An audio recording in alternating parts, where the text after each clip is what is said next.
Kecuali Tusan Miaosuan, pembangkit tenaga listrik yang dikirim oleh pasukan lain juga memiliki latar belakang yang bagus.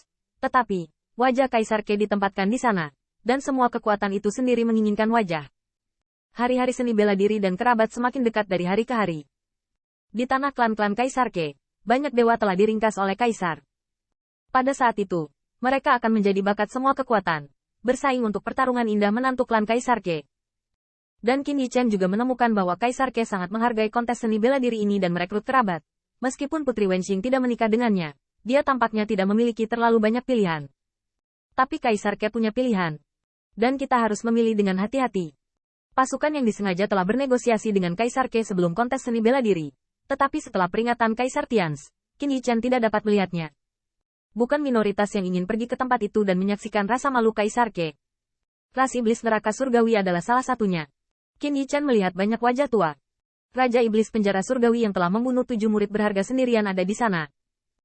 Namun, Raja Iblis Penjara Surgawi tidak dianggap sebagai karakter ras Iblis Penjara Surgawi kali ini.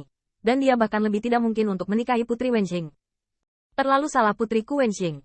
Saya mendengar bahwa ras Iblis Penjara Surgawi digulingkan sebagai Kaisar Surga. Dan itu terkait dengan istana Kaisar Ke. Hanya saja Qin Yichen tidak melihat Putri Wenxing lagi dalam beberapa hari terakhir. Yang membuatnya sedikit tidak nyaman. Akhirnya tidak ada yang mengganggunya. Dan di masa depan, sangat mungkin Putri Wenxing tidak akan pernah mengganggunya. Pikirkan juga, bagaimana bisa calon pengantin yang akan menikah berlarian? Namun, begitu Qin Yichen merasa bahwa masa depan yang cerah ada di kakinya, Sang Changsheng menemukannya dan membawakannya berita yang tidak ingin ia dengar. Saudara Feng, leluhur kecil Wen Qing sedang mencarimu. Sudut mulut Qin Yichen bergerak-gerak, Tuan Putri akan menikah. Feng harus menghindari kecurigaan, tapi dia tetap tidak mau pergi. Sang Changsheng senang. Ya, saudara Feng tahu untuk menghindari kecurigaan. Ya, langkah selanjutnya. Haruskah saya mengajari Anda apa itu cinta dan apa itu cinta? Setelah diajak, Qin Yichen pergi ke sana. Karena Sang Changsheng berkata bahwa Duke Wenxing sebagian besar mengembalikan materi yang dirusaknya selama proses pemurnian. Bisakah Qin Yichen pergi? Pada akhirnya, datang ke sini. Untuk menagih hutang. Istana Wenxing hari ini ditata dengan sangat baik. Dan Putri Wenxing juga mengenakan jubah brokat yang mewah. Tetapi ketika kami bertemu denganmu lagi, dia tidak memiliki sifat main-main seperti biasa. Ada seorang tetua wanita di klan yang merawat Putri Wenxing, mengatakan bahwa dia merawatnya. Tetapi dia lebih takut bahwa yang pertama akan melakukan sesuatu seperti menusuk dirinya sendiri dengan belati. Pola. Sebuah kotak giok jatuh di depan Qin Yichen. Wajah cantik Putri Wenxing tenang. Kayu, putri ini berhutang padamu. Itu akan lunas dalam 1000 tahun. Qin Yichen tidak berbicara. Tetapi hanya mengeluarkan kontrak dan membandingkannya dengan sangat hati-hati, sehingga gigi Putri Wenxing menggigit dengan erat. Kayu mati ini benar-benar tidak mengubah sifatnya. Sang putri masih sangat bisa dipercaya. Setelah konfirmasi, Qin Yichen baru saja akan menyingkirkan kotak giok. Tetapi ketika dia melihat Putri Wenxing tiba-tiba menekan kotak giok dengan tangan gioknya, transmisi suara berkata, kamu bisa menerimanya. Tapi, kamu harus membantuku. Qin Yichen tercengang. Putri, bahkan jika itu mengumpulkan bunga, saya harus mengumpulkannya, kan? Dia belum meminta bunga sebelumnya. Jadi orang ini membuka persyaratannya terlebih dahulu. Mungkinkah orang yang berutang di alam surga Kaisar juga pamannya? Putri Wenxing memiliki wajah cantik dengan amarah. Katakan saja kamu bisa membantu atau tidak. Tidak ada pertolongan. Kapasitas tangan giok Putri Wenxing, itu adalah percobaan. Dapatkah kamu mengambil harta ini? Qin Yichen mengepalkan tinjunya dengan erat. Dan Putri Wenxing melihatnya. Matanya yang cerah sombong. Dan dia tersenyum licik. Kayu. Apakah akan memulai kontes seni bela diri? Iya. Padahal, nikmat saya juga sangat sederhana. Waktu itu, ayah saya menyukai Kaisar yang bajingan. Anda membantu saya memukulnya giliran, bagaimana? Qin Yichen menggelengkan seluruh tubuhnya. Putri, katakan saja padaku jika kamu tidak mau. Apakah kamu perlu membunuh? Lelucon. Setelah mengacaukan acara besar yang Kaisar Ke berusaha keras untuk mengaturnya, dia takut dia benar-benar akan dilatih. Qin Yichen bertanya-tanya bagaimana Putri Wenxing melakukannya. Kayu mati. Apakah kamu lupa bahwa kita bertarung bersama di Laut Biru dan mati bersama? Qin Yichen tersenyum.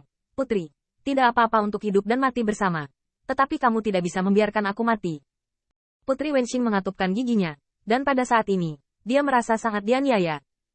Apa yang dia lakukan tidak hanya pernikahan yang diatur oleh Kaisar. Tetapi juga tidak ada seorang pun di klan Kaisar yang besar ini yang dapat membantunya. Saudara-saudari mencintainya. Tetapi mereka tidak berani melanggar perintah ayahnya. Tidak perlu mengandalkan intimidasi Sang Changsheng. Mata Putri Wenxing bahkan lebih sedih, berpikir bahwa dia adalah seorang putri kekaisaran yang bermartabat. Pada akhirnya, satu-satunya hal yang dapat menarik hatinya adalah kayu bawaan yang telah mengenalnya kurang dari 10 tahun. Mungkinkah Men Qianmei benar? Aku memiliki aura yang diberikan ayahku. Apakah aku bukan siapa-siapa? Putri Wenxing tiba-tiba mengertakkan gigi. Apa kau tidak membantuku? Kepala Qin Yichen besar. Putri, ini benar-benar bukan lelucon. Jenderal terakhir lebih suka mengambil senjata kekaisaran lagi daripada berani melawan Yang Mulia. Dan Tuan Putri, apakah Anda melihat saya terlalu tinggi? Atau Anda benar-benar bukan siapa-siapa untuk dipilih? Belum lagi konsekuensi dari melakukannya. Apakah menurut Anda final akan mampu mengalahkan suami mertua yang dipilih oleh Yang Mulia? Bahkan jika itu adalah pernikahan yang menarik, Pangeran Putri Wenxing tidak bisa menjadi generasi umum, lahir di rumah seorang kaisar, dan lebih khusus lagi tentang keluarga yang tepat. Putri Wenxing cemas. Mengapa Anda tidak bisa? Anda sekarang adalah seorang kaisar dewa, dan Anda memiliki senjata kekaisaran. Saya juga dapat meminjamkan Anda beberapa harta. Kalau begitu, selama Anda berani bertarung. Putri, berhenti bicara. Melihat telapak tangan Qin Yichen yang terangkat, Putri Wenqing tiba-tiba terdiam. Dia menundukkan kepalanya. Matanya yang cerah berkedip, dan air mata menjadi lebih jernih. Singkirkan semuanya. Melihat punggung Qin Yichen ketika dia mengambil kotak giok dan pergi, Putri Wenqing tiba-tiba memikirkan sesuatu dan menggigit bibirnya dan berkata, kayu mati. Saya bertanya kepada Anda, jika suatu hari, Anda menyukai wanita, tetapi dia. Namun, sebelum selesai berbicara, suara Qin Yichen tenang. Yang terakhir adalah dewa bawaan. Jika Anda tidak memahami ini, mari kita ucapkan selamat tinggal. Setelah meninggalkan istana Wenxing, Qin Yichen mengembuskan napas dalam-dalam. Semuanya tampak sama seperti biasanya. Dan setelah kekuatan dari semua sisi berkumpul, kontes bela diri yang mengundang puluhan kaisar untuk merekrut kerabat ini akhirnya dimulai. Di tanah suci klan Kaisar Ke menahan Putri Sixia, dan keduanya berperilaku tepat, dan mereka mengecilkan setiap gerakan, tetapi mereka juga memiliki arti menguasai dunia. Dan di samping Kaisar Dike, terdapat beberapa kursi dewa yang khusus disiapkan untuk bapak leluhur klan Kaisar yang berstatus sama dengan Tusan Miao Xuan. Selain itu, kerumunan itu penuh dengan teman. Melihat sekeliling, para pemimpin dari berbagai ras yang datang untuk bergabung dengan kami setidaknya sebanding dengan King Tians.